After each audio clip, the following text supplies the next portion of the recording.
What price point is the key worth it? I mean, you're asking somebody who doesn't think the key is worth it at all. But I would probably, I think that there have been times in which the discount price for the key is like, a couple dollars more per day than the internet package.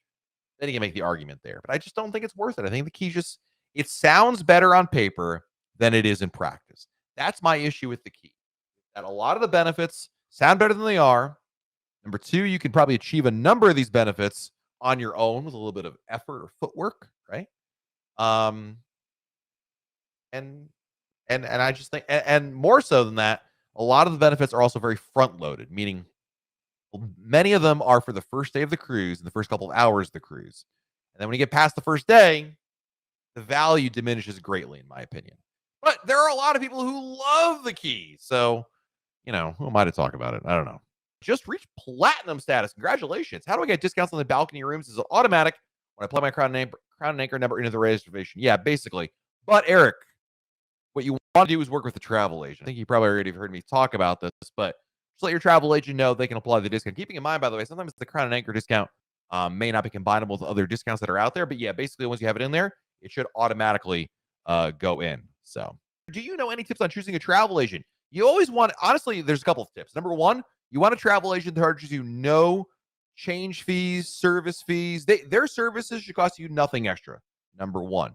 Number two, my best tip really for choosing a travel agent is you want to have good firsthand recommendations from people you trust. Like reading online reviews is great and whatnot, but it's great if you can talk to a friend, colleague, a family member who says, "Yeah, I use so and so, and they are awesome."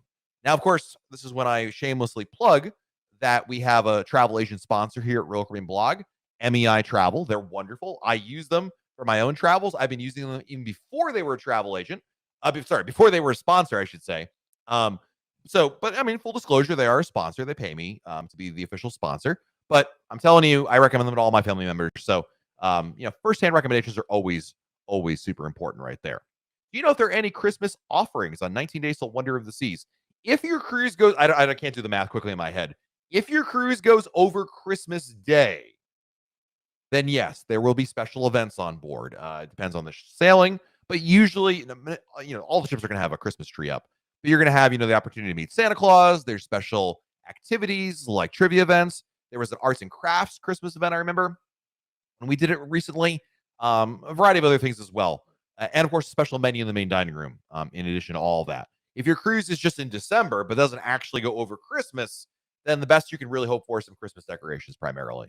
So, hope that makes sense. Any advice on walking around Nassau? Not interested in excursions. My advice is research where you want to walk to.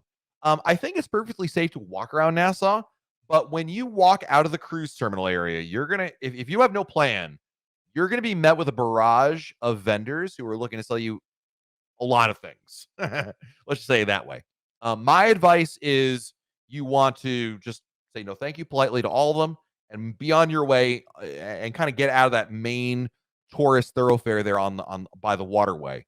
But have a plan, whether you are, pick out bars, scenic areas, what have you. Just have a plan in place. I know you don't want to do an excursion, but if you just want to go like bar hopping, figure out what the first bar you're going to go to. If you're going to go see some historical sites, pick out what they are: Queen's Staircase or Finn Castle, whatever. Have a plan. That's my best advice to you out there. And just be okay, be polite and be okay saying no thank you to people, if they're offering you, taxi ride or some other or hair braiding, something like that. I have the limited dining package on Oasis September 23rd. Are there limitations? Can I have both lunch and dinner the same day? Yes, absolutely you can.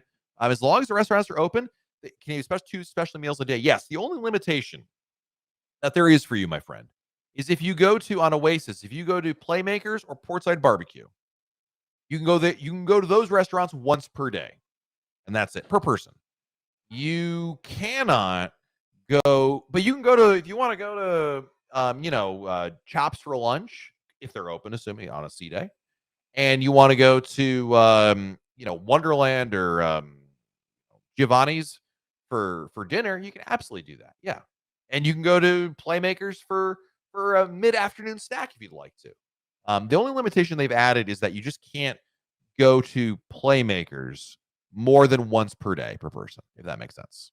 Husband and I reserved spot chef's table on Brilliance. Can we request alternative menu items if they don't eat beef? Yes.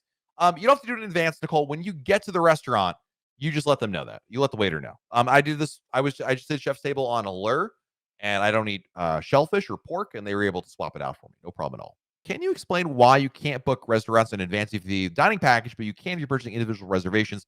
Seems unfair. It's actually very fair. Remember, Lisa, the people that make reservations, individual reservations, are paying full price. So if you book Chops Grill in advance, you're paying like $50 a head.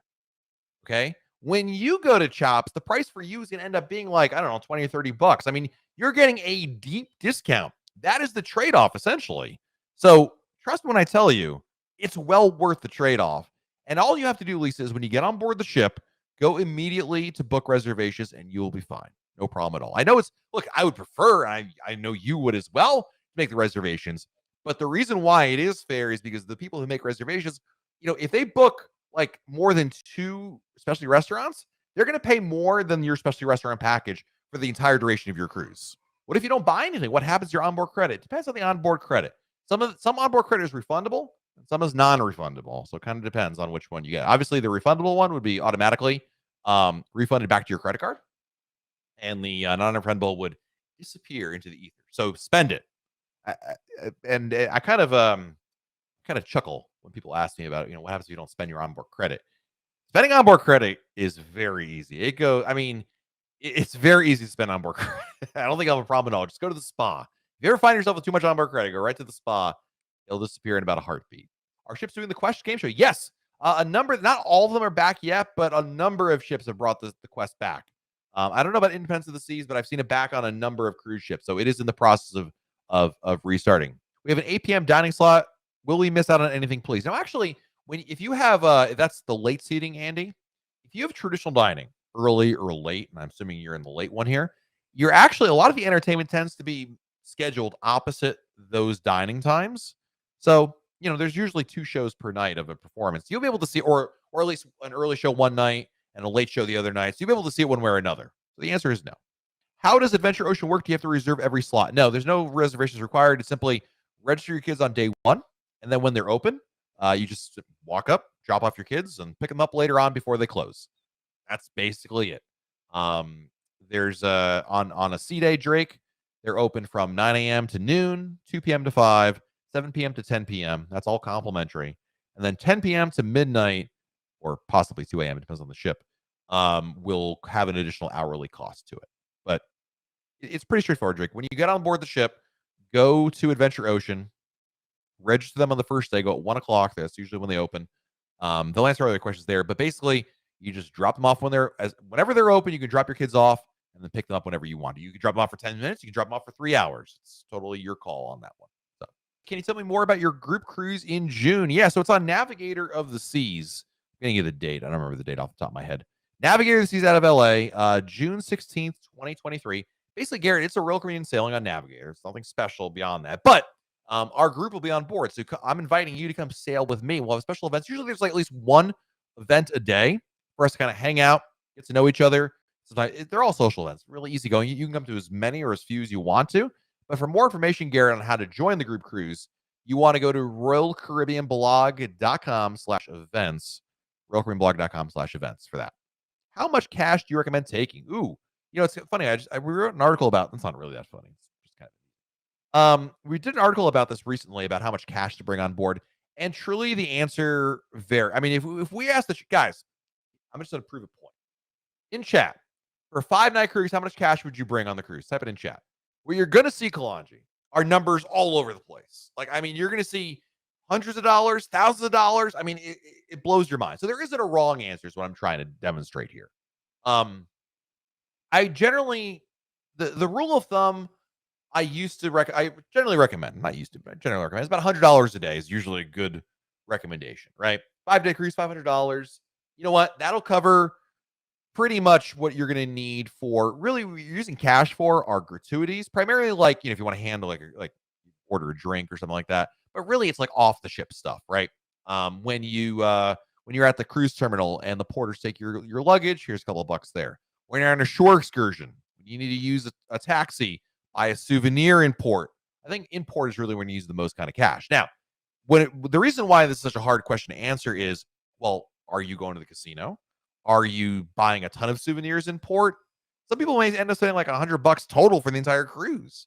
But I think a couple $100 is probably a safe idea. Keeping in, by the way, you could get cash from guest services, from the ATM machine or the casino.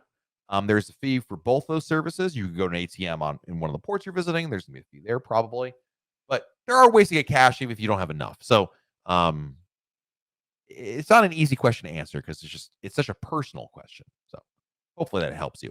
Do other cruise ships have the same drinks as other ships? I had a Bahama Papa. I think you mean Bahama. Yes, they can make any drink, Loretta. As long as they've heard of it before, they can absolutely make it. The only exception, Loretta, are bars that have special drinks. Like if your cruise ship, Loretta, has the lime and coconut, and you're going on a ship that doesn't have the lime and coconut, no, they can't. Or Wonderland, right? But other than that, something like a Bahama Papa or Bahama Mama, I'm sure they can as long as they've heard of it before. And if they haven't, just pull it up on your phone. Be like, oh, here's the recipe. Can you do that for us? That'd be great. What makes Royal Caribbean stand out compared to other lines? Great question. I always thought Royal Caribbean, number one, I think they're an industry leader. There's a lot of cruise lines that are out there. I truly, and I'm a fan, so I'm a little biased, I'm very biased, but I really believe Royal Caribbean is at the forefront of innovation in the cruise industry. I think they are the leaders in that compared to other cruise lines that are more just like, oh, they're doing that. Well, I guess we'll do something similar to that kind of thing. Number one. Number two, I think their value has always been really good. There are other cruise lines that are cheaper, but you don't get as much as Royal Caribbean. There are other cruise lines that cost more than Royal Caribbean, or give you more than Royal Caribbean, I should say, but they're going to cost you a lot more. I always thought Royal Caribbean was right in that sweet spot. And I always like that. And it's a family cruise line as well, which is really, really nice.